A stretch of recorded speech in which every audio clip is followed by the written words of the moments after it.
Okay, it is a rainy spring day, and we're getting a lot of customers asking about amendments. They're starting to get out, work in the gardens, playing around with the soil, and want to know what's best and how to get the best results from their plants. Well, it starts with what you're growing in. And I have to say, we're going to talk a little bit today about Coast of Maine and why I prefer their products.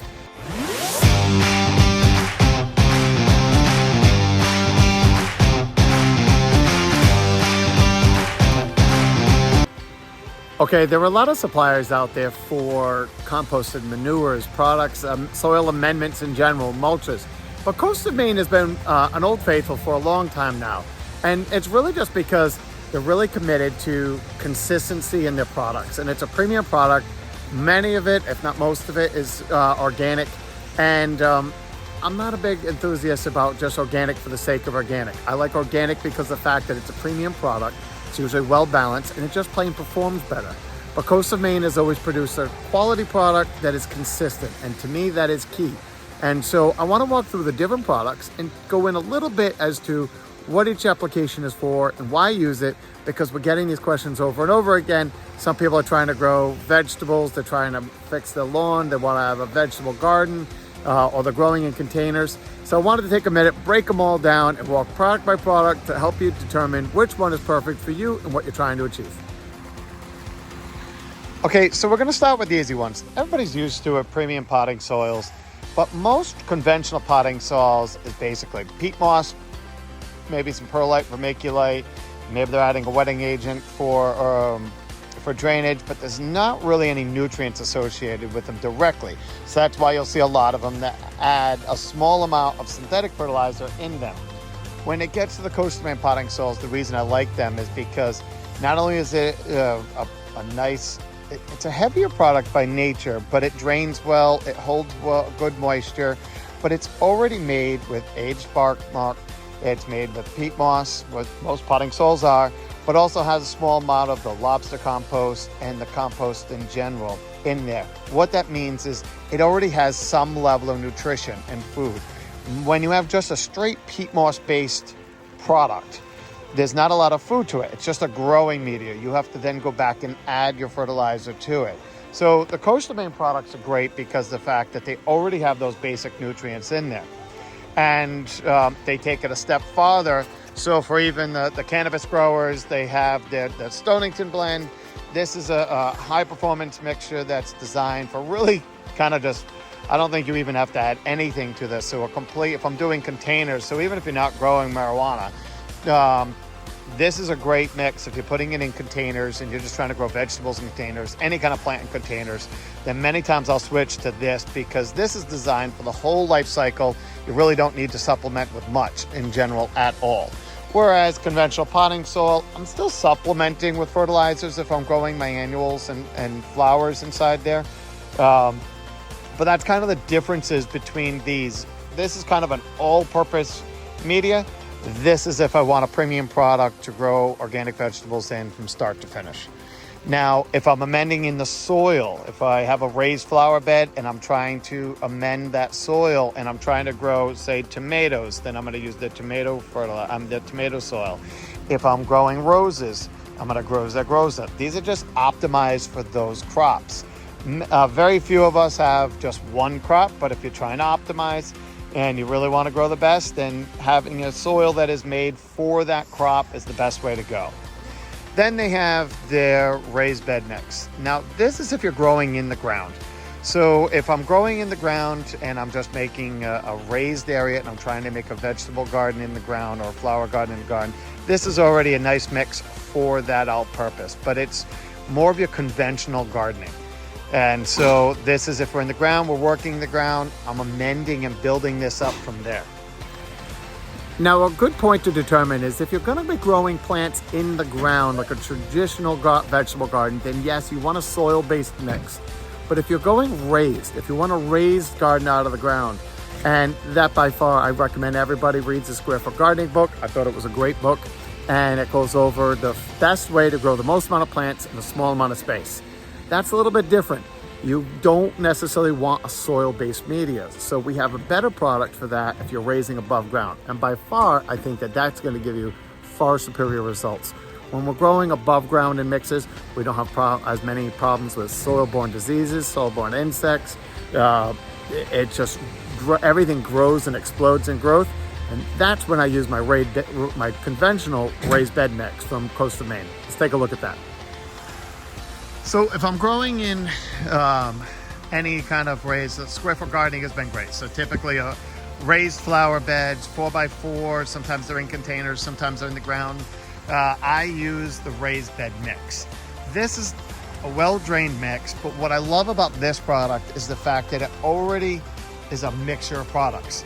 If you've read the Square Foot Gardening, they always say you want a third peat moss, a third perlite or vermiculite, and a third compost. And that compost needs to be from 5 different sources. That's really difficult to necessarily find. But the raised bed mix by Coast of Maine, I love the fact that it's already got a compost base. It's already got some peat moss, but it's got biochar, worm castings, hydrated manure, poultry manure rather. And then it's got kelp, it's got the lobster meal, green sand, lime, and it's already inoculated with the mycorrhizae. I don't know that they actually inoculate it per se, or if it's just a byproduct of composting. But this is a great mix for one product to just throw in a raised bed and not have to add anything else to it. I still sometimes will supplement my garden with a little Neptune's Harvest, but if I'm growing my vegetables in a raised bed conditions with this mix, very rarely do I even have to add any more nutrients. So next we get into the vegetable garden, so jump over to the compost. So what this is if I already have a garden and it's already established, but I want to lighten that soil, I need to add some nutrients back. The manure, the composted manure has always been an old faithful. But again, it's just one nutrient source, and I believe it has some compost mixed with the manure. So yes, it's a great product. But I prefer, if I have an established garden, and I don't care if I'm growing vegetables, flowers, or anything, this is their premium mix, by my opinion. Someone can argue otherwise, but I love the fact that the shellfish compost that's in these mixes, not only is it just a well mix of source of nutrients, but when you have the lobster and the crab shells in there, you're getting the calcium and all the benefits of the shell being ground up in there also. And so this is by far what I reach for my most nutritious amendment to a soil. So when you have a garden that's established and you're just trying to add food back to it, I'm adding compost manure. Now, just quick aside to this, customers always come in and say, okay, I want the lobster compost. I have an established garden. How much compost do I need to add to my soil in order to get it up to par and to get some nutrients in there? And the reality is, my answer is, how much do you want to spend? If you look at these bags, they're only about 3 inches thick. And so the rule of thumb from when I was in school was always, if I wanted to make a real difference in the quality of my soil, I wanted to add 2 or 3 inches of compost over the top of that garden. Well, if the bag is only about 3 inches thick, that means you could put these bags in your garden side by side, and that's how many bags you really want in order to make a major difference. So my answer is usually, how much do you want to spend? Figure out what you want to spend on your garden. If you're doing the square foot gardening, that's why the square foot gardening is so beneficial. I love that product because the fact that if you're growing in a garden that's only a 4x4 space and it's only 6 inches thick, you can get heavy amounts of compost in there and not break the bank. But most of us that have established gardens, we're trying to figure out how much to add. Just figure out how much you want to spend and add it in there. The garden is never going to say, no, I have too much organic matter. Well, technically you can, but most of us, we don't want to spend that much to be putting that much in there. So if I'm trying to stretch this also, one alternative is amend the soil right when you're planting. So if you have conventional rows of soil, vegetables, and you're trying to amend that soil, you can go along and just put a good serving of that manure, I keep calling manure, lobster compost into the hole at the time of planting your vegetables. And that way you can get some heavy nutrient load around the base of that plant without having to waste it all over your garden. So that's something to consider when you're trying to figure out how much you need to apply. Okay, only a couple more items here. One of the last things to go through is topsoil. So everybody knows when they need topsoil, they're trying to fill holes in their garden. Maybe they have a conventional garden, they just want to top some things off. they put out Black Earth lawn soil. This used to be known as just their premium topsoil. And so I love this mix because when it calls for lawn soil, if I have divots in my lawn and I'm trying to just smooth them off, this is a very fine ground material. So not only is it nutrient rich, but it's more used for raising soil levels. If I'm building up a flower bed or filling divots in my lawn, this is a great mix for soil, and it already has some compost mixed in with it. And so therefore, it's a very useful product for any time I'm just trying to fill holes or build up gardens. And it's maybe multi-purpose, a perennial. I don't need some of the premium amendments like I'm putting into vegetables, but I just want a good quality soil. Now, finally, the last category we have are enriching mulches. Why do we need enriching mulches? That's one of the biggest things, is the difference between a conventional mulch and a enriching mulch is that most bark mulches, as they decompose, we always go through and we spread it all over our lawn. That is going to turn around and add, really actually pull nutrients out of the soil.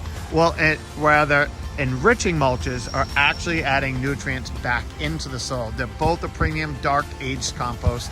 It's made from a dark aged bark mulch, so it's decomposing by nature. So it's not going to pull nutrients out of the soil. It's actually adding nutrients back in.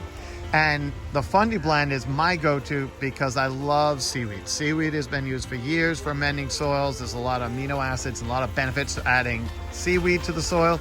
So whenever I'm mulching, I'm typically using one of these two dark bark mulches that are enriching mulches by nature.